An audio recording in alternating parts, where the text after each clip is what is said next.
नमस्कार, मैं हूं मयूरिका और आप मेरे साथ देख रहे हैं वीएनएम टीवी। आजकल हम सबकी लाइफस्टाइल बदल सी गई है। दौड़ती भागती जिंदगी में हम इतने मशरूफ हो जाते हैं कि अपने हेल्थ को कहीं ना कहीं इग्नोर कर देते हैं और उसी की वजह से कई सारी परेशानियां, हेल्थ प्रॉब्लम्स हमको आए दिन परेशान करती हैं। खासकर अब तो यंगस्टर्स में भी बहुत सारी परेशानियां बढ़ गई हैं। आपने एसिडिटी का नाम ज़रूर सुना होगा, जो लोग कहते हैं कि नहीं, मैं ये नहीं खाऊंगा क्योंकि मुझे फौरन एसिडिटी हो जाएगी, या मैं ये नहीं खा सकती क्योंकि मेरा गला जलता है, मेरा पेट जलता है। तो एसिडिटी की समस्या पहले बड़ी उम्र में होती थी, लेकिन अब बच्चे और खासकर लड़कियां सब इसकी शिकायत करते हैं कि एसिडिटी हो जाती है। क्यों यंगस्टर में एसिडिटी बढ़ रही है? क्या ऐसी वजह है जो यंगस्टर अब डीप फ्राइड खाना खाने से पहले 2 बार सोचते हैं, जबकि उन्हें जंक फूड और डीप फ्राइड फूड बहुत ज़्यादा पसंद होता है? आज उसी पर चर्चा होगी और मेरे साथ कंसल्टेंट डाइटिशियन और न्यूट्रिशनिस्ट हरिता परीख मैम है। मैम, बहुत बहुत स्वागत है आपका। Thank you so much. उनसे ही पूछेंगे कि आखिरकार एसिडिटी की जो समस्या है बढ़ती क्यों जा रही है। आजकल मैम बहुत सारे लोग ऐसी शिकायत करते हैं, गर्ल्स बहुत ज़्यादा शिकायत करती हैं।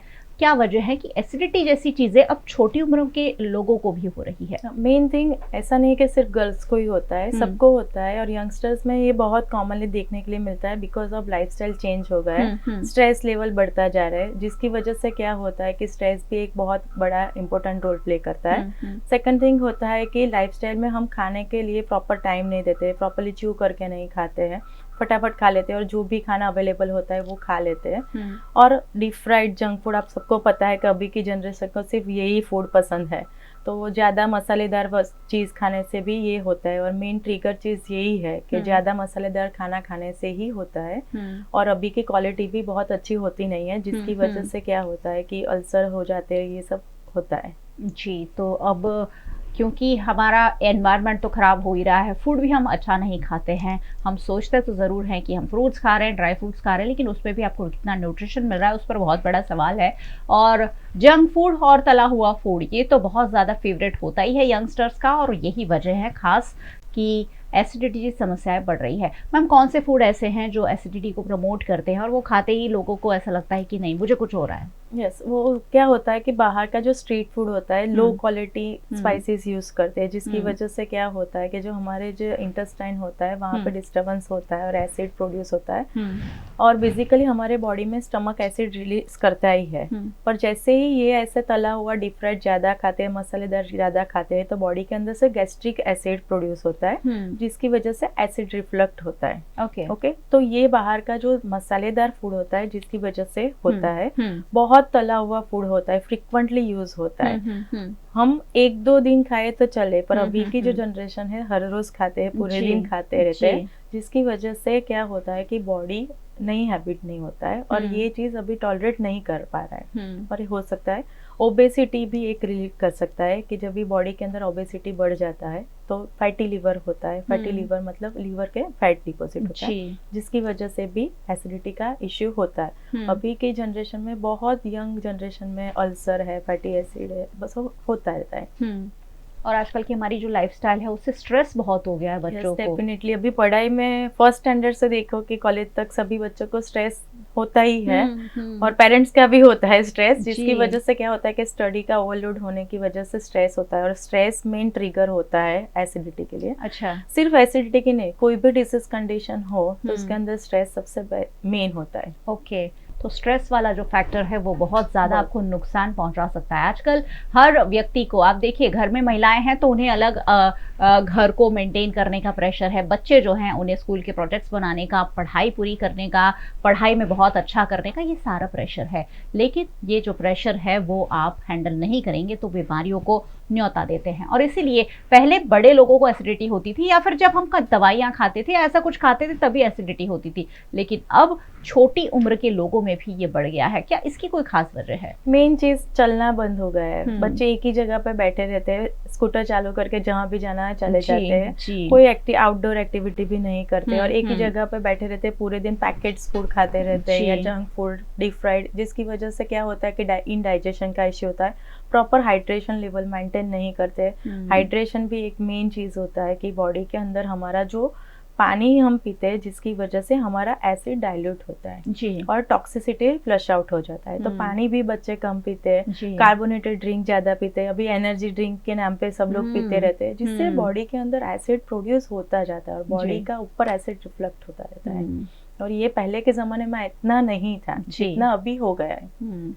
अब तो बहुत ज़्यादा फिंगर टिप पर जब खाना मिलता है, तो जब भी आपको क्रेविंग होती है कि मुझे पिज़्ज़ा खाना है या बर्गर खाना है, तो फ़ौरन घर आ जाता है, और इसलिए फिर आप इस तरीके की चीज़ों से बच नहीं सकते हैं। लेकिन बचना तो होगा, इस तरीके की समस्याओं के साथ पूरी ज़िंदगी नहीं जी जा सकती। मैम, क्या ऐसे उपाय हैं जिससे एसिडिटी की जो समस्या है थोड़ी हल हो?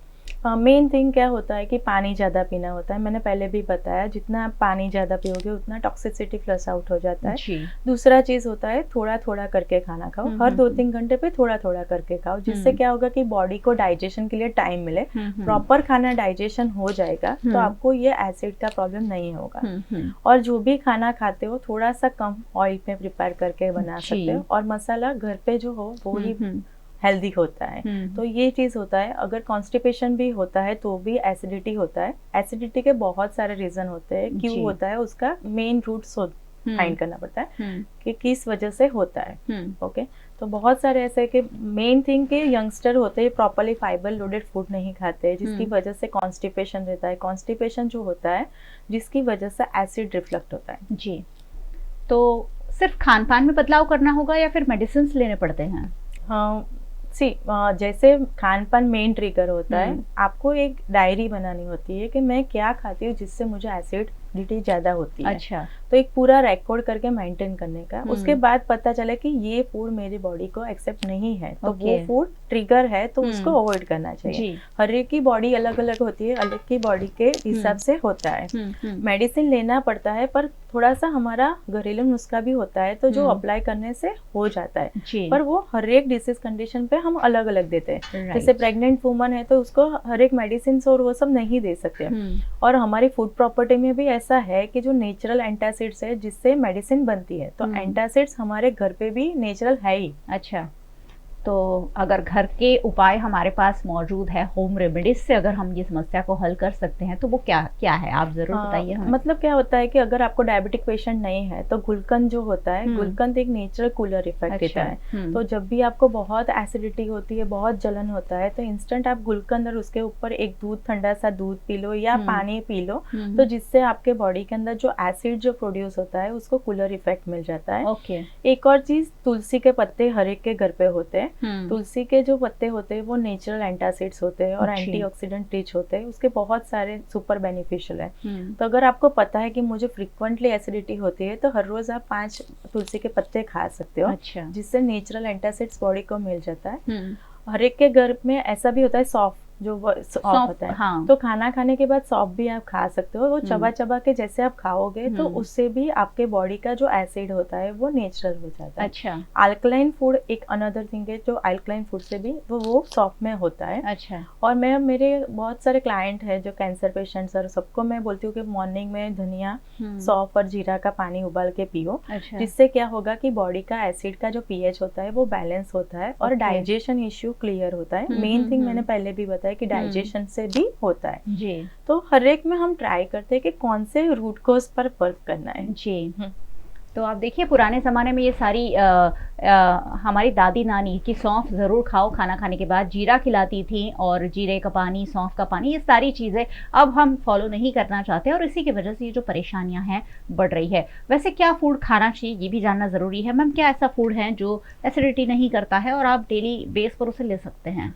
हमारा घर का बना हुआ समतोल आहार सब आप खा सकते हो। ऐसा कोई नहीं होता है फूड कि ये खाओ कि जिसके ऊपर से एसिडिटी होता है। हाँ, मुझे पता है कि चलो मेरी बॉडी फर्मेंटेड फूड खाने से एसिड प्रोड्यूस करती है, तो मुझे वो फाइंड आउट करना पड़ेगा, तो वो फूड हमें अवॉइड करना चाहिए। बट अल्कलाइन फूड आपको खाना चाहिए, जिसकी वजह से क्या होता है कि बॉडी का पीएच बैलेंस होता है जी। जो एसिड होता है उसका पीएच बैलेंस होता है। मतलब आप लाइक एलोवेरा, आपको पता है एलोवेरा का जूस भी पी सकते हो। मेलन अभी सीजन है तो आप मेलन ले सकते हो, बनाना ले सकते हो, जिसके पीएच बैलेंस में होता है। तो अगर आपको एसिडिटी का इश्यू है तो आप हर रोज बनाना भी खा सकते हो। अच्छा, तो जिससे नहीं होता है। आप तला हुआ खाना खाते हो और आप एक साथ में बनाना भी खा लेते हो, तो वो पीएच बैलेंस करता है। अच्छा, मतलब अगर कभी खा भी लिया कि पकौड़े और वड़ा पाव या समोसे खा लिए तो उसके साथ गुलकंद खा बैलेंस गुलकंद खा लो। अच्छा, वो पीएच बैलेंस कर देगा और अच्छा। नेचर बहुत अच्छा होता है। अभी समर है तो गुलकंद एक बहुत होम रेमेडी से हार्मोनल इम्बैलेंस सबके लिए बहुत अच्छा होता है। जी। सिर्फ जो डायबिटिक पेशेंट है उसको हम नहीं देते, क्योंकि गुलकंद प्रॉपरली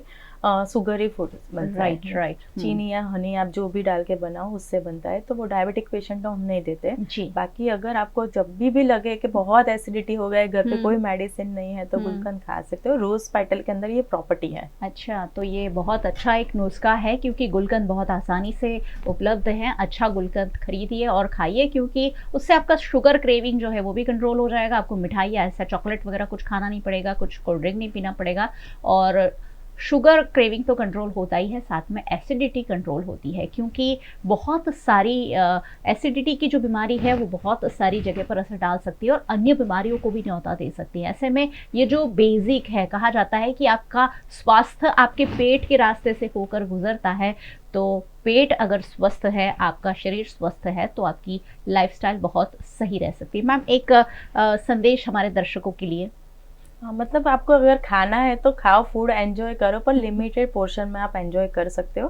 हर रोज खाना बाहर का अवॉइड करो। कभी भी आपको फीस्ट ऐसा कुछ करना है तो आप खा सकते हो, बट पोर्शन कंट्रोल करके। और हो सके उतना जंक फूड अवॉइड करो, और बाहर का जो स्पाइसेस होता है जो खराब स्ट्रीट फूड पे यूज करते हैं तो वो अवॉइड करना चाहिए, क्योंकि उसको कोई नहीं बचा सकता है, तो वो आपके अंदर का बॉडी ही डैमेज करेगा, तो उसको अवॉइड ही करना चाहिए। क्योंकि हम देखते हैं कि बाहर बहुत सारे लोग सेवसड़ और वो सब खाते हैं, हमको लिटरली ऐसा होता है कि कैसे खा पा रहे हैं, क्योंकि बॉडी को थोड़ा समझना चाहिए कि इतनी गर्मी है और उसके साथ आप ये खाते हो। जब भी चाइनीज भी बहुत खाते हैं, इतना स्पाइसेस खाते हैं, तो जिसके आपके बॉडी का नेचुरल हीटिंग प्रॉपर्टी बढ़ेगा ही, तो वो अवॉइड करना चाहिए। घर का बनाया हुआ समतोल आहार खाओ और चबा चबा कर प्रॉपर हाइड्रेशन लेवल मेंटेन करो। योगा मेडिसिन अवॉइड करना चाहिए। योगा आप कर सकते हो, मेडिटेशन भी आप कर सकते हो, क्योंकि स्ट्रेस लेवल होगा तो कोई भी नहीं बचा सकेगा, तो स्ट्रेस को भी मेंटेन करना चाहिए। और 35 मिनट्स आपको बॉडी को वर्कआउट देना चाहिए। मूवमेंट्स एटलीस्ट दो, तो जिससे आपने जो भी खाना खाया एटलीस्ट डाइजेस्ट हो पाए। डाइजेस्ट खाना नहीं होगा तो कॉन्स्टिपेशन तो एसिडिटी, पूरा साइकिल ही होता है। तो मेन चीज होता है और आपने कहा कि स्ट्रेस भी बहुत बड़ा फैक्टर है। Yes, definitely. तो स्ट्रेस के मेंटेन करना चाहिए। हमें पता है कि ये चीज हमें देता है स्ट्रेस, तो थोड़ा उसको अवॉइड करना चाहिए और मेडिटेशन करना चाहिए। कुछ नहीं कर सकते हो तो आंखें बंद करके आपको जो भी आपका जो है तो 1 to 10 ऐसा काउंट करके भी स्ट्रेस रिलीफ हो सकता है। ये मेन थिंग होता है कि मेडिटेशन आप जब भी करते हो तो आपको पहले यही सिखाया जाता है, क्योंकि पहले हफ्ते से हम मेडिटेशन नहीं कर पाते, उसके लिए थोड़ा टाइम देना पड़ता है, तो आंखें कंसंट्रेशन नहीं हो पाता है, कंसंट्रेट नहीं होता है। तो आप 1 to 10 आंखें बंद करके काउंट करके कर सकते हो, तो धीरे धीरे स्ट्रेस आपका नेचर वो सब चेंज होता है। जी, तो स्ट्रेस घटाना बहुत इम्पॉर्टेंट है, क्योंकि आपकी पूरी बॉडी पर ये स्ट्रेस जो है असर डालता है। और स्ट्रेस कैसे घटाया जाता है वो बहुत सारी बात हम आपको बताते रहते हैं। मैम ने भी कहा कि मेडिटेशन एक बहुत अच्छी उसके लिए एक अच्छी क्रिया है कि मेडिटेशन आप करते हैं, 5-10 मिनट से शुरू कर सकते हैं, तो स्ट्रेस घटेगा तो एसिडिटी जैसी समस्याएं भी घटेगी। और मुझे पता है कि बहुत सारे लोग इस बीमारी से, इस परेशानी से परेशान हैं। ऐसे में ये जानकारी आपके लिए बहुत इंपॉर्टेंट होगी। मैम, बहुत बहुत शुक्रिया हमारे साथ इतनी इंपॉर्टेंट टिप्स साझा करने के लिए। Thank you. और बहुत बहुत शुक्रिया आप सभी का भी। लेकिन आप सभी को तो वैसे भी ये सारी बातें सुननी, समझनी और शेयर करनी चाहिए, क्योंकि एसिडिटी सिर्फ आपको नहीं हो रही है, हर घर में लोगों को, सबको हो रही है, और लोग अब खाना नहीं खा पाते हैं। ऐसे में ये एक खास मुद्दा हमने उठाया है कि अगर इस तरीके की परेशानियां हैं तो हम इससे कैसे निपट सकते हैं। बहुत अच्छा एक आइडिया मिला कि गुलकंद हैंडी होता है, गुलकंद खाइए, एलोवेरा जूस पीजिए उन्होंने कहा, तो इस तरीके की चीज़ें भी हम अपना सकते हैं, ताकि सौंफ जो हम सबके घर में होती हैं, तो खाना खाने के बाद सौंफ भी खा सकते हैं।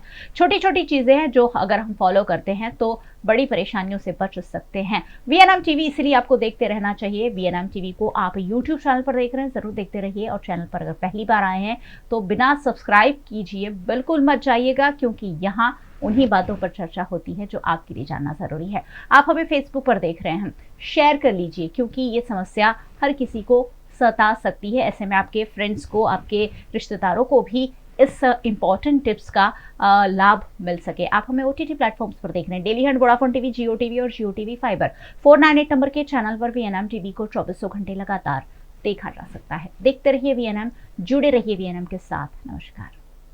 बच्चे हो या बड़े, कच्चे पक्के आम हैं सबके पसंदीदा।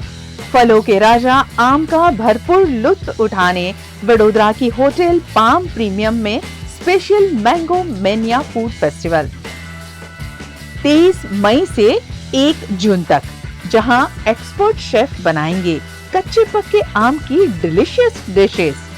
आम रस, आम पन्ना, कच्ची कैरी चाट, तरह तरह के आम के अचार और चटनी, mango lassi, mango cheesecake, mango phirni, roasted mango salsa, mango kadhi और बहुत कुछ। आम खाने के शौकीनों के लिए ये फूड फेस्टिवल में जाना तो बनता है। Hotel Palm Premium, opposite Suraj Plaza, Sayajiganj, Vadodara. VNM Foundation, transforming lives, empowering communities. Inspired by the late Shri A.D. Vyas's life journey, the VNM Foundation was established in 2018, dedicating and making a positive and enduring impact on lives of individual and community. VNM Foundation is working on issues that can improve the society today and tomorrow: health and education, environmental wellness, inclusion, women empowerment, sports, art and culture. Collaborate with us. Sponsor a project through an annual CSR fund. Support activities and events for community welfare. Elevate your brand through annual association with VNM Foundation. Volunteer your time and skill. Donate now and claim an ATG tax exemption. VNM Foundation is registered under Section 80G of the Income Tax Act. VNM Foundation, transforming lives, empowering communities. For more details, contact 918734872606 or 919879572606. Hotel तारासंस, महाराजा सयाजीराव की नगरी में आधुनिकता को संजोती एक ऐसी भव्य hotel जो आपको कराती है कभी ना भुला पाने वाला एहसास।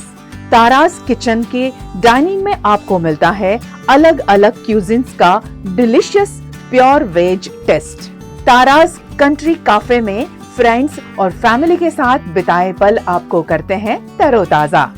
तारास बेकरी बाइट्स की हर एक बाइट आपके टेस्ट बड को करती है सेटिस्फाइड। तारासंस में वैकेशन मनाना हो या स्टेकेशन, आधुनिक लाइफस्टाइल को फुलफिल करता है एक बेहतरीन अनुभव। छोटी बड़ी पार्टी हो या सगाई शादी जैसे बड़े मौके, बिजनेस मीटिंग हो या करनी है कोई इवेंट, तारासंस के अलग अलग कैपेसिटी के बैंक्वेट आपके खास मौके को बनाते हैं बेहद शानदार।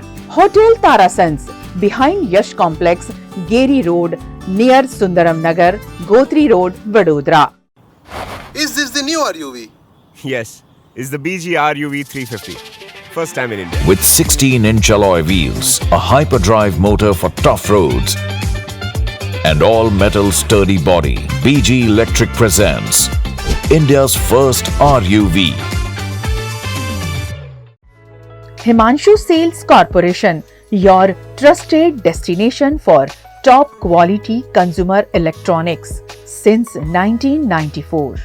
टीवी शोरूम से शुरुआत करने के बाद अब गुजरात के अलग अलग शहरों में हिमांशु सेल्स के electronic super stores, TV, washing machine, fridge, water purifier, vacuum cleaner, water cooler, mixer, OTG और वाटर हीटर, डिफरेंट और अपडेटेड टेक्नोलॉजी के इलेक्ट्रॉनिक अप्लायंसेस हिमांशु सेल्स में available.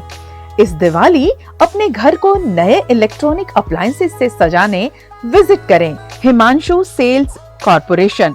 Himanshu sales corporation, G2 silver plaza, old Padra road, Vadodara, Gujarat.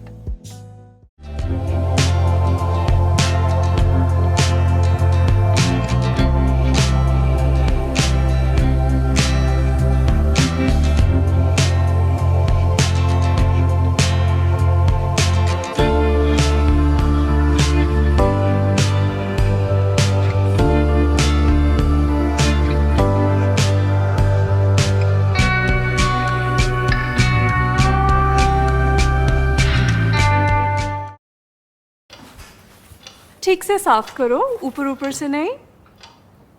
BLDC मतलब boring looking. इसको साफ करके क्या फायदा? इतनी बेइज्जती। Switch to RR Signature Designer BLDC fans, जो बोरिंग लुकिंग नहीं, वेरी स्टाइलिश लुकिंग है। RR Signature fans, आपके काम की बात। Every new year we take a New Year resolution. New Year resolution का मतलब होता है upgrading your life, which means upgrading your lifestyle and upgrading your living space. And that is why the best choice is Trilogy by Courtyard.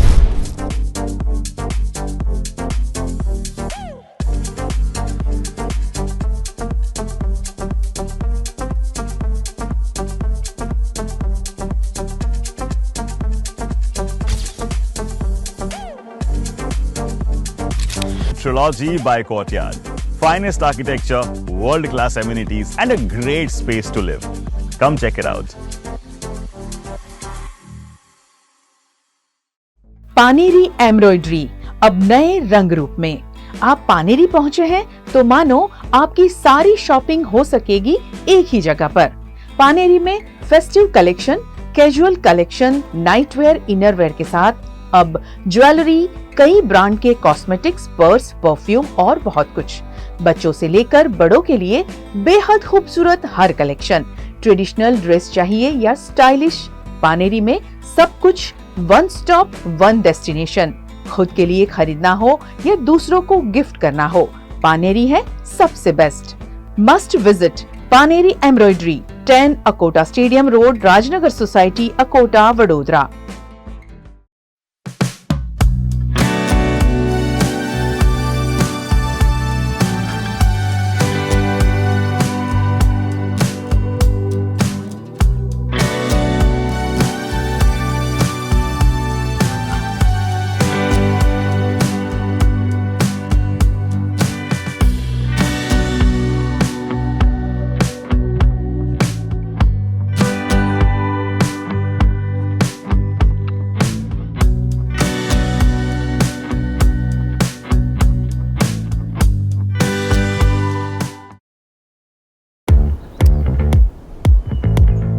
Indians have so many vehicle choices. SUV, CUV, MUV, but only for four-wheelers. Two-wheelers have to choose between the comfort of a scooter or the performance of a bike. That's why BG Electric brings to you with 16-inch alloy wheels, a hyperdrive motor for tough roads, and an all-metal body that's super strong. BG Electric presents India's first RUV. V&M Foundation, transforming lives, empowering communities. Inspired by the late Shri A.D. Vyas's life journey, the V&M Foundation was established in 2018, dedicating and making a positive and enduring impact on lives of individual and community. V&M Foundation is working on issues that can improve the society today and tomorrow. Health and education, environmental wellness, inclusion, women empowerment, sports, art and culture. Collaborate with us. Sponsor a project through an annual CSR fund. Support activities and events for community welfare. Elevate your brand through annual association with V&M Foundation. Volunteer your time and skill. Donate now and claim an ATG tax exemption.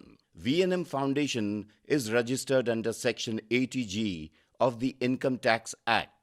V&M Foundation, transforming lives, empowering communities. For more details, contact 918734872606 or 919879572606. इतिहास के पन्नों में कुछ नाम ऐसे दर्ज हैं जो सदियों से विवादों के घेरे में है। नायक या खलनायक, भक्त या अभिमानी, स्वर्ण नगरी का राजा रावण हो या चाणक्य की राजनीति, हर किरदार की एक ऐसी कहानी जो अब तक अधूरी है। आइए चरित्र में जाने इतिहास और धर्म के इन विवादित किरदारों के अनकहे पहलुओं के बारे में। चरित्र, जहां कहानियां नायक और खलनायक से परे है। नमस्कार, आप देख रहे हैं चरित्र, एक ऐसा शो जहां हम पौराणिक और इतिहास के ऐसे किरदारों के बारे में बात करते हैं जिनकी कहानियां अक्सर अनसुनी या विवादित रह गई। आज के इस एपिसोड में हम बात करेंगे महाभारत के सबसे चतुर, सबसे रहस्यमय और सबसे विवादास्पद किरदार शकुनी के बारे में। इतिहास और पुराणों में कुछ पात्र ऐसे होते हैं जिनकी चालें उनके इरादों से कहीं ज्यादा गहरी होती हैं। आज हम बात कर रहे हैं महाभारत के सबसे रहस्यमय और विवादित पात्र शकुनी की। गांधार नरेश सुबल का पुत्र, गांधारी का भाई और कुरुवंश का साला। शकुनी का नाम सुनते ही दुर्योधन के पीछे खड़े एक चतुर, चालाक और षड्यंत्रकारी व्यक्ति की छवि सामने आती है। लेकिन क्या शकुनी सिर्फ एक खलनायक था या फिर वो अपने परिवार के साथ हुए अन्याय का बदला लेने आया एक विद्रोही था? धूत सभा में पांडवों का अपमान हो, द्रौपदी का चीरहरण या महाभारत के युद्ध की नींव, हर जगह शकुनी की साजिशों में छाया साफ दिखती है।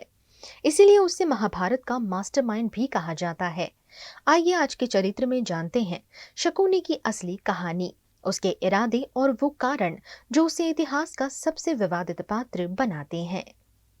आज की इस एपिसोड की शुरुआत हम करेंगे शकुनी के बारे में, जो बातें आप जानते हैं और कुछ बातें हमने अभी आपको बताई हैं। अब हम शुरू करते हैं इस चर्चा को। शकुनी के बारे में और भी डिटेल में हम जानेंगे। हमारे साथ इस वक्त मौजूद हैं इतिहास के खास जानकार सत्येंद्र सिंह जी। बहुत बहुत स्वागत है सर आपका हमारे शो में। आज की इस चर्चा को हम शुरू करते हैं। शकुनी ये किरदार महाभारत का सबसे विवादास्पद किरदार है। अब इसके बारे में हम चर्चा शुरू करेंगे और जानेंगे कि शकुनी के चरित्र को अक्सर लोग नकारात्मक मानते हैं, तो इस पर आपका क्या कहना है?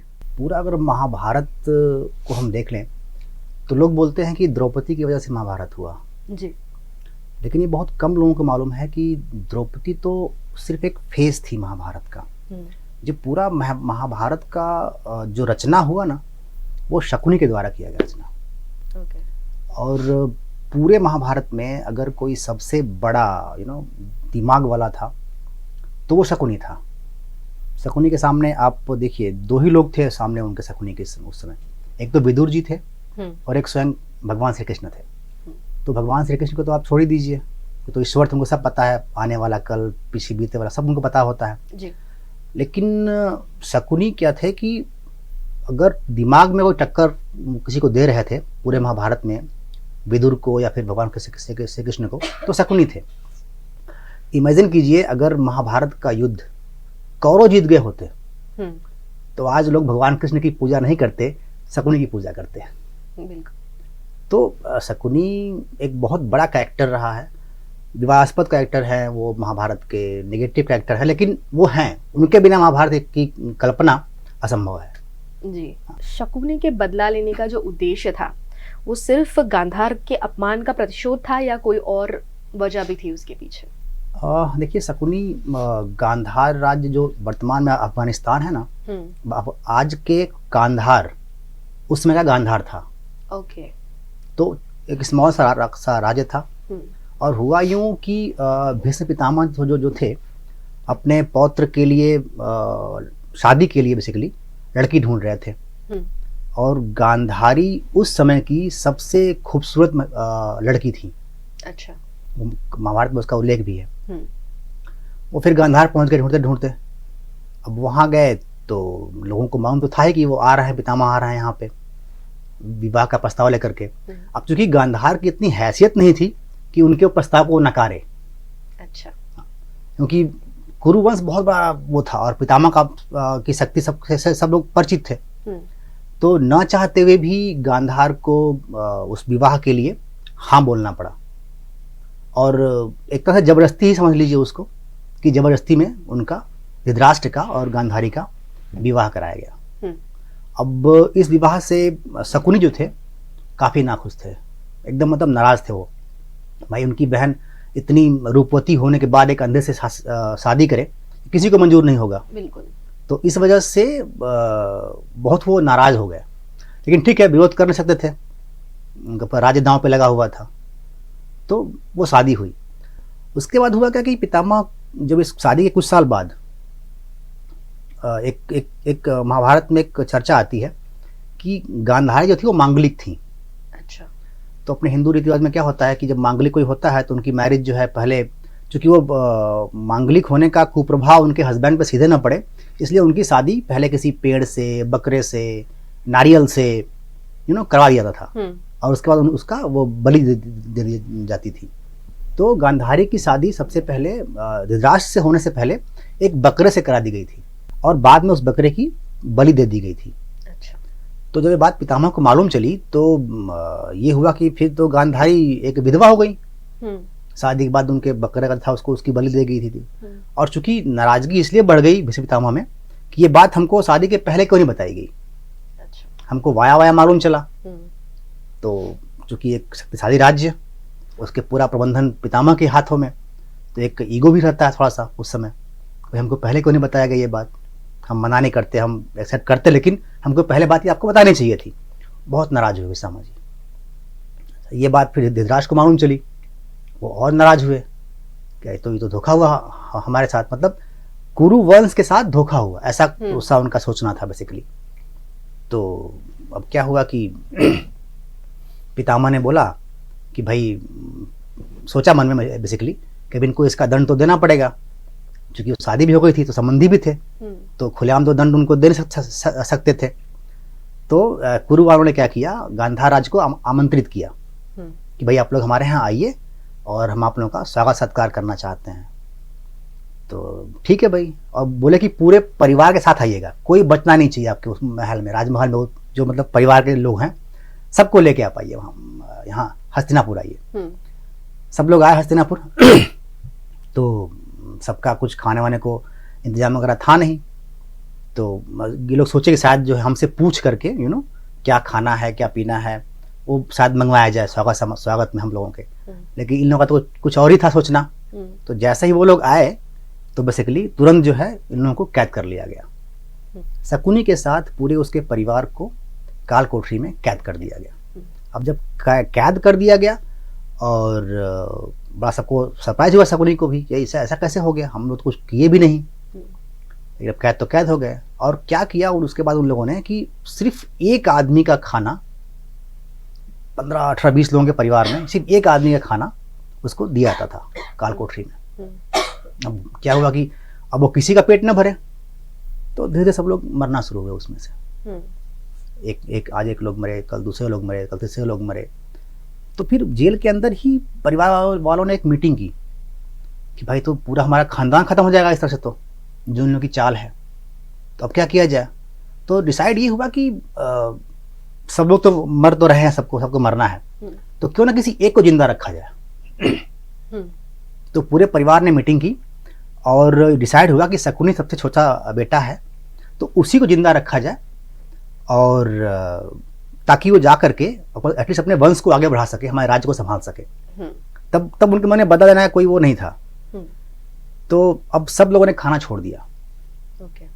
और एक टाइम में जो खाना आता था वो शकुनी के सामने रखा था और शकुनी ही वो पूरा खाना खाते थे। अब एक बार इमेजिन कीजिए कि हमारे आपके परिवार के लोग सामने मर रहे हों और कोई खाना कैसे खाए। लेकिन फिर भी चूंकि उसको जिंदा रहना था तो शकुनी मतलब आगे डेड बॉडी पड़ी है और फिर भी वो खाना खा रहा है, क्योंकि जिंदा रहना उसको है। फिर धीरे धीरे उसके मन में ये भावना बढ़ती चली गई कि ये तो हमारे साथ गलत हो रहा है। प्रतिशोध की भावना बढ़ती चली गई उसके मन में। धीरे धीरे करते करते करते सारे लोग डेथ कर गए, सब लोग डेथ कर गए। तो लास्ट में 2 ही लोग बचे थे, शकुनी और उसके फादर। तो उसके फादर ने एक दिन उसको बुलाया, बोले मेरे पास आओ। तो शकुनी उनके पास गए। उसके फादर के बॉडी में जितनी भी शक्ति बची हुई थी वो सारी शक्ति उन्होंने अपने पैरों में आवाहन किया, पैरों में आने के लिए। सारी शक्ति पैरों में आई उनके, और उन्होंने अपने पैर से शकुनी के पैर पे एक जोरदार प्रहार किया। तो उस समय शकुनी का पैर टूटा। शकुनी दर्द से कराह पड़ा, बोला ये आपने क्या किया यार, आप तो मेरे फादर हैं, तो फिर भी आपने मेरा पैर तोड़ दिया, जबकि मैं बाहर निकल के युद्ध करता, आप लोगों के बलिदान का मैं बदला लेता, अब मैं क्या करूंगा। तो उसके फादर ने बोला कि तुमको मैं एक वरदान भी दूंगा और तुम्हारी ये सजा भी है। सजा इसलिए तुम्हारा मैंने पैर तोड़ा ताकि जब भी तुम लंगड़ा के चलो तो तुमको ये याद आए कि तुम्हारे आसपास क्या हुआ था, घटनाएं क्या घटी थी। क्योंकि शकुनी एक नंबर का अय्याश टाइप इंसान था, वो मदिरा पान बहुत करता था। तो बोले कि तुम यहाँ जैसे निकलोगे बाहर तुम सब भूल जाओगे कि तुम एक अय्याश टाइप के आदमी हो। फिर जब तुम लंगड़ा के चलोगे तुमको याद आएगा कि तुम्हारे पूरे परिवार के साथ क्या क्या घटनाएं घटी थी इस काल कोठरी में। अच्छा। बोला ठीक है, और अब उपहार क्या रहेगा? तो बोले कि देखो तुम चौसर खेलते हो, जुआ खेलते हो, तो बहुत पारंगत भी हो, तो एक काम करना कि जब मेरी डेथ हो जाएगी तो मेरे हड्डियों से पासे बनवाना और तुम उससे जुआ खेलना, तो ये मेरा आशीर्वाद है कि तुम कभी हारोगे नहीं। अच्छा। और ये पासे तुम्हारे इशारों पे ही चलेंगे, तुम जितना बोलोगे उतना ही आएगा वहां पे। तो उनकी डेथ हुई। फिर शकुनी ने महाराज धृतराज से अपने बहन से मिन्नतें की, फिर जेल वहाँ से बाहर निकला, फिर आगे ऐसे पूरी कहानी बढ़ती है। तो उसके पीछे ये उसकी जो प्रताड़ना हुई शकुनी को लेकर के, अगर ये नहीं हुई होती तो शायद ये महाभारत का वो रचना भी नहीं हुआ होता, उस पूरा युद्ध वगैरह का।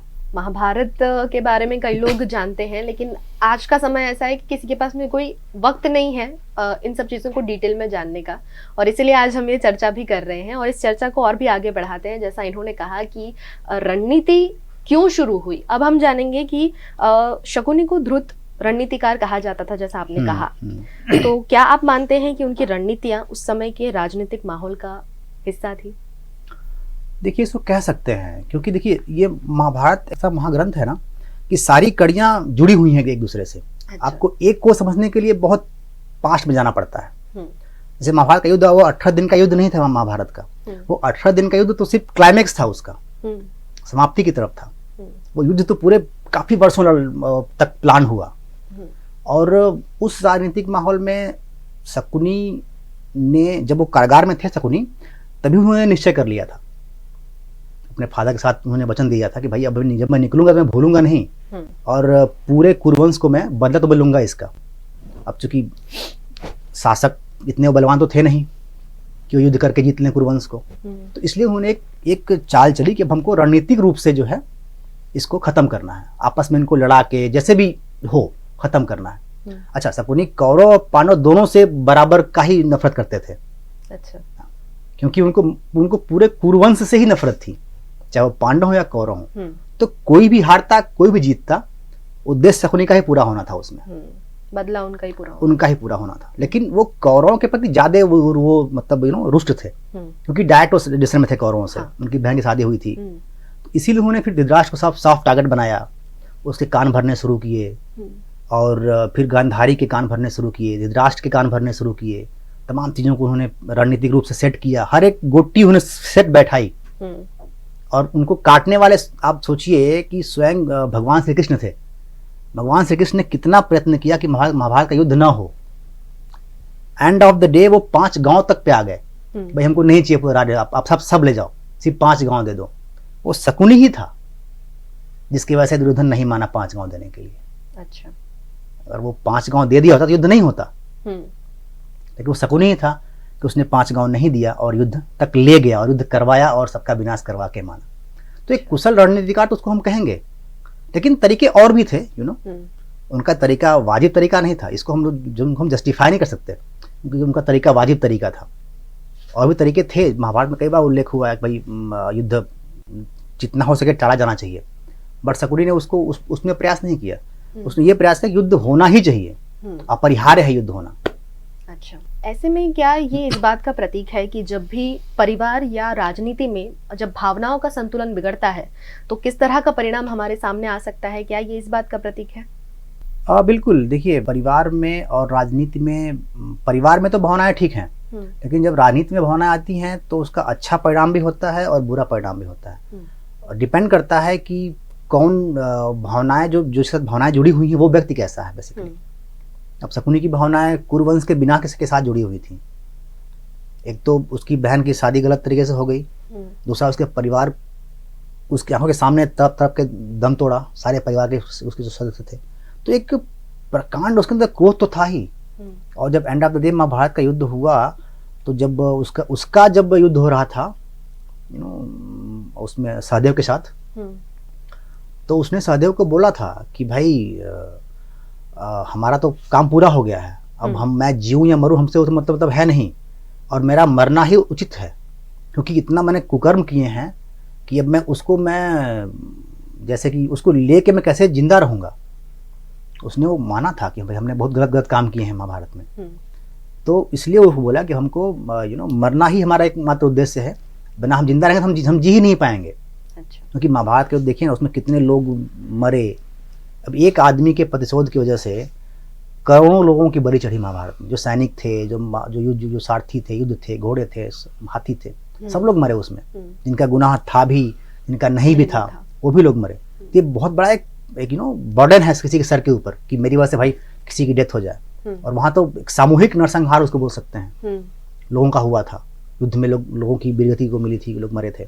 तो उन चीज़ों को लेकर शकुनी के अंदर वो था। बाद में उसने कृष्ण भगवान से बोला कि भाई सबको तो आप मुक्ति दे रहे हैं, तो हमारे से लोगों के लिए मुक्ति का क्या है, साधन क्या है, क्योंकि हमें तो बहुत सारे गुनाह किए हुए हैं, अब बताइए। तो बोले बात तो आपकी सही है यार, अभी तुम पश्चाताप करो सच्चे मन से, तभी तुम्हारे गुनाहों की सजा मतलब की माफ़ी तुमको मिल सकती है और तुम्हारा मोक्ष हो पाएगा। अच्छा। तो बाद में वो अलग प्रसंग है कि शकुनी ने फिर कृष्ण भगवान से प्रार्थना की, अभी हमको भी मुक्ति दीजिए। आप जानते हैं कि हमने किस लिए सब काम किया है, कैसे, क्योंकि मेरे कितनी जाति हुई है। तो भगवान ने उसको बोला कि भाई जाति के और भी तरीके थे तुम्हारे प्रतिशोध लेने के, युद्ध ही तरीका नहीं था प्रतिशोध लेने का, तुम और भी तरीके कर सकते हैं। तुम उसको तमाम मतलब उन्होंने रास्ते बताया, बट ठीक है, जो घटना घट गई। तो ये है शकुनी का पूरा चारित्रिक, मतलब कि उसको एक आप जैसे भी आप सोच सके उसके बारे में, जैसा भी जनमानस उसके बारे में बनाइए आप, वो है तो मेन में वही उसके। महाभारत जहाँ अच्छे और बुरे जो भी किरदार हैं उससे हमें कोई ना कोई सीख जरूर मिल जाती है। वो एक पूरा प्रसंग हुआ, सब कुछ हुआ, जिसमें हमें कई सारे किरदारों के बारे में पता चला और कई सारी सीख आज के दौर में भी काम आती है। इस तरह से महाभारत लिखी भी गई है। तो आखिर में मैं जानना चाहूंगी कि आखिर में अगर आप कुछ ऐड करना चाहें और शकुनी के किरदार से हमें क्या सीख मिलती है, अगर आप बताना चाहें। शकुनी के किरदार से एक ही सीख मिलती है कि आपके साथ कुछ गलत हो रहा है तो इसका मतलब ये नहीं है कि आप भी दूसरों के साथ गलत करिए जी। सबसे पहला तो ये है। और अगर आपके साथ डायरेक्ट कोई गलत कर रहा है तो आप उससे डायरेक्ट निपट लीजिए ना भाई। सबको लपेटने की जरूरत आपको नहीं है जी। तो और जहाँ तक हो सके वार टालना चाहिए। आज की दुनिया में देखिए ना, रूस यूक्रेन लड़े फिरे हैं, इजराइल भी लड़ा करा, कितने युद्ध हो रहे हैं लेबनान से वगैरह वगैरह से। तो इन युद्धों को टाला जा सकता है, और भी तरीके हैं वहाँ पे उन चीज़ों को समझने के या फिर उनको शट आउट करने के। तो कभी भी वार किसी भी समस्या का समाधान नहीं है। सबसे बड़ी सीख महाभारत से तो यही मिलती है जी। और उम्मीद करते हैं कि सब इस बात को समझे। जरूरी नहीं है कि आप वॉर ही कर रहे हैं, और भी कई सारी छोटी बड़ी चीजें होती है जो हमें अपनी जिंदगी में सुधारने की जरूरत है। और इन किरदारों के जरिए, इन कहानियों के जरिए हम आप तक उन कहानियों को पहुंचाने की भी कोशिश कर रहे हैं, और उसके साथ साथ जो सीख हमें मिलनी चाहिए वो भी आप तक पहुंचाने की कोशिश कर रहे हैं। आज के लिए सिर्फ इतना ही। बहुत बहुत शुक्रिया कहना चाहूंगी आपको हमारे साथ जुड़ने के लिए। Thank you so much sir. तो आज के लिए सिर्फ इतना ही। एक और बार लौटेंगे चरित्र के एक और एपिसोड के साथ, जहां हम बात करेंगे एक और ऐतिहासिक और विवादित चरित्र के बारे में।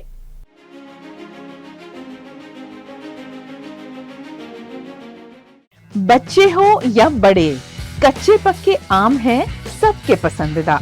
फलों के राजा आम का भरपूर लुत्फ उठाने वडोदरा की होटल पाम प्रीमियम में special mango mania food festival 23 मई से 1 जून तक, जहां एक्सपर्ट शेफ बनाएंगे कच्चे पक्के आम की डिलीशियस डिशेस। आम रस, आम पन्ना, कच्ची कैरी चाट, तरह तरह के आम के अचार और चटनी, mango lassi, mango cheesecake, mango phirni, roasted mango salsa, mango kadhi और बहुत कुछ। आम खाने के शौकीनों के लिए ये फूड फेस्टिवल में जाना तो बनता है। Hotel Palm Premium, opposite Suraj Plaza, Sayajiganj, Vadodara.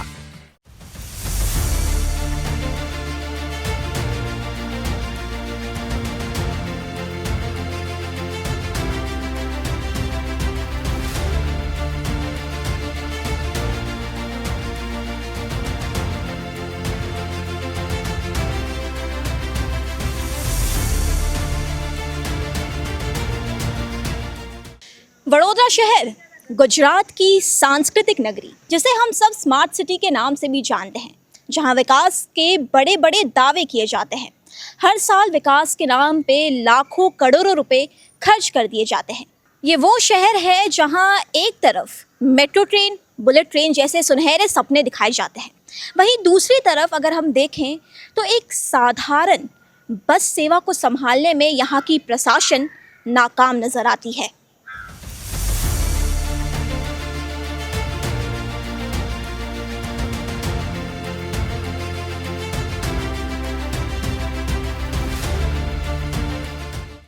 मैं बात कर रही हूँ वडोदरा दर्शन बस की, जो कुछ सालों पहले पर्यटकों और शहर वासियों को वडोदरा की सैर कराने के सपने को लेकर शुरू हुई थी।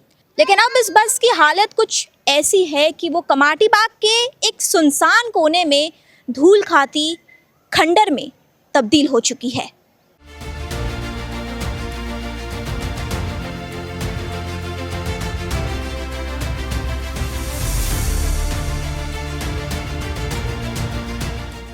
अभी कुछ समय पहले ही हमने आपको वीएनएम टीवी के माध्यम से वडोदरा के अंबेडकर भवन की हालत दिखाई थी कि किस तरह से 3 साल बाद भी अंबेडकर भवन खस्ता हाल में है, और अब वडोदरा दर्शन की यह हालत एक और शर्मनाक दास्तां हमारे सामने लेकर आई है।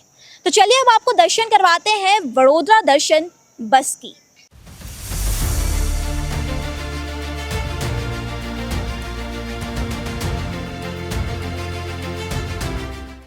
चलिए अब आपको सैर कराते हैं उस बस की जिस बस से वडोदरा शहर की सैर करवाने का दावा किया गया था। तो जैसा कि आप कैमरे के जरिए देख पा रहे होंगे कि ये है वडोदरा दर्शन बस, वही बस जो कभी वडोदरा की सांस्कृतिक शान को दुनिया के सामने लाने का सपना लेकर सड़कों पर उतरी थी। लेकिन अब ये बस सिर्फ और सिर्फ धूल खा रही है। आज ये जो बस है वो सिर्फ एक बस की तस्वीर नहीं है, बल्कि हमारे सिस्टम की नाकामी की तस्वीर भी है। और ये जो बस है वो एक जंग खाता खंडर है जो कमाटी बाग के पीछे पड़ा वडोदरा के विकास के झूठे वादों को चीख चीख कर बेनकाब कर रहा है।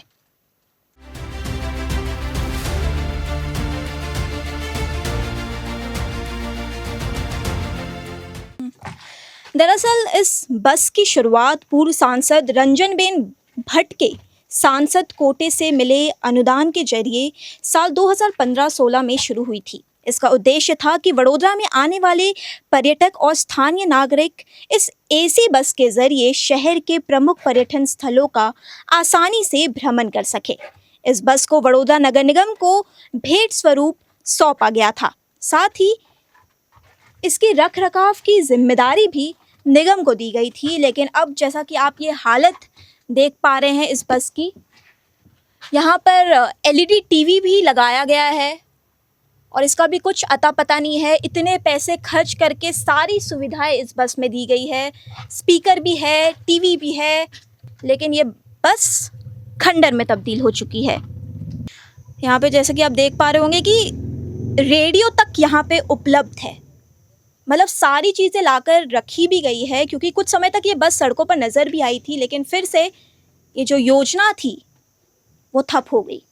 क्योंकि हमारे शहर में अक्सर यही होता है कि बड़ी बड़ी योजनाएं तो बना दी जाती है, लेकिन जब ज़मीनी हकीकत हम देखते हैं तो हकीकत कुछ और ही बयां करती है।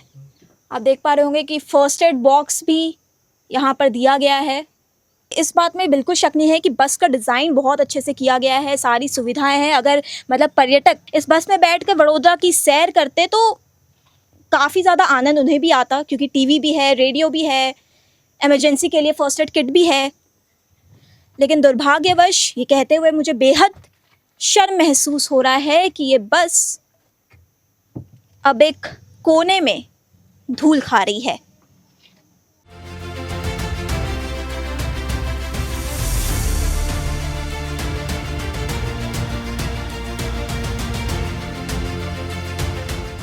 – 2016 में बहुत बड़ी बातें हुई।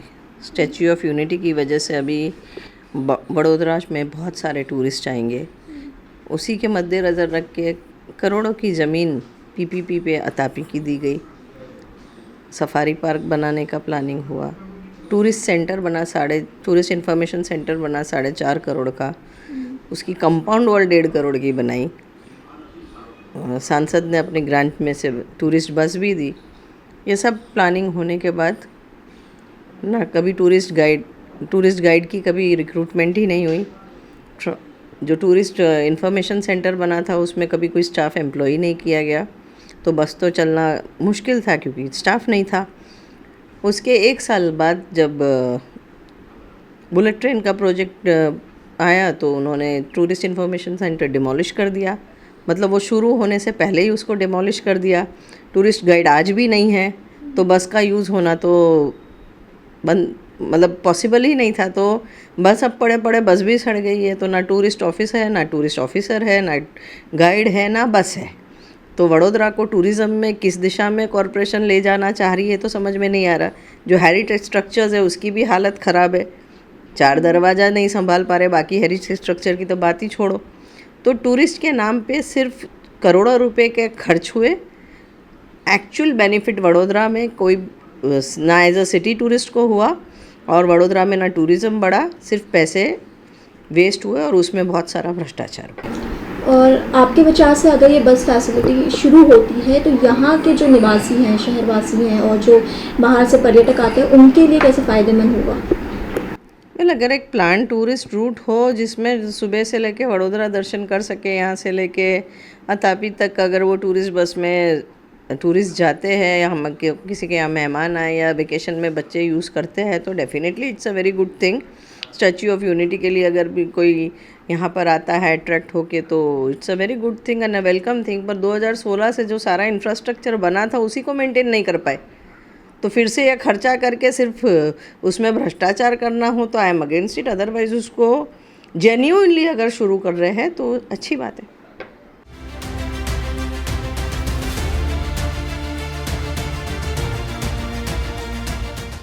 कुछ महीनों तक ये बस वडोदरा की सड़कों पर नजर आई थी, लेकिन फिर अचानक से गायब हो गई। कारण किसी को नहीं पता। इस बस के रखरखाव की जिम्मेदारी वडोदरा नगर निगम के पास थी, लेकिन उनके तरफ से भी कोई भी स्पष्ट जवाब अभी तक नहीं मिला है। हालात अब कुछ ऐसे हैं कि जिस बस को वडोदरा शहर के गौरव को बढ़ाने के लिए शुरू किया गया था, अब उसी बस को देखने के लिए कमाटी बाग में जाना पड़ता है। और मुझे ये बताते हुए बेहद शर्म महसूस हो रही है कि हम एक ऐसे शहर में रहते हैं जहां की प्रशासन एक साधारण से बस के रखरखाव की जिम्मेदारी को भी सही ढंग से नहीं निभा पा रही है। और ऐसे में जो मेगा प्रोजेक्ट्स हैं, बुलेट ट्रेन प्रोजेक्ट्स है, मेट्रो ट्रेन का प्रोजेक्ट है, उसका क्या होगा वो तो भगवान ही जानता है। हालांकि अभी 8 साल बाद अचानक से वडोदरा नगर निगम को इस बस की याद आई है, क्योंकि प्रशासन ने अभी ऐलान किया है कि इस बस को फिर से शुरू किया जाएगा। लेकिन ऐसे में सवाल ये है कि 8 साल तक आप कहाँ थे? 8 साल तक आपको इस बस की याद क्यों नहीं आई? क्या इतने पैसे खर्च करने के बाद इस बस को धूल खाने के लिए छोड़ दिया गया था? प्रशासन का ये जो ऐलान है वो उम्मीद की किरण ज़रूर है, लेकिन ये सार्थक तभी होगा जब इस पर गंभीरता से काम किया जाए, क्योंकि ये बस सिर्फ पर्यटकों के लिए नहीं बल्कि वडोदरा के शहरवासियों के लिए भी वडोदरा की विरासत और संस्कृति को करीब से देखने का मौका था। और अगर अब एक बार फिर से ये योजना धूल में मिली तो ये सिर्फ पैसों की बर्बादी नहीं होगी, बल्कि वडोदरा के विकास के दावों पर एक काला धब्बा लग जाएगा। और इसी तरह की महत्वपूर्ण जानकारी के लिए आप देखते रहिए VNM TV।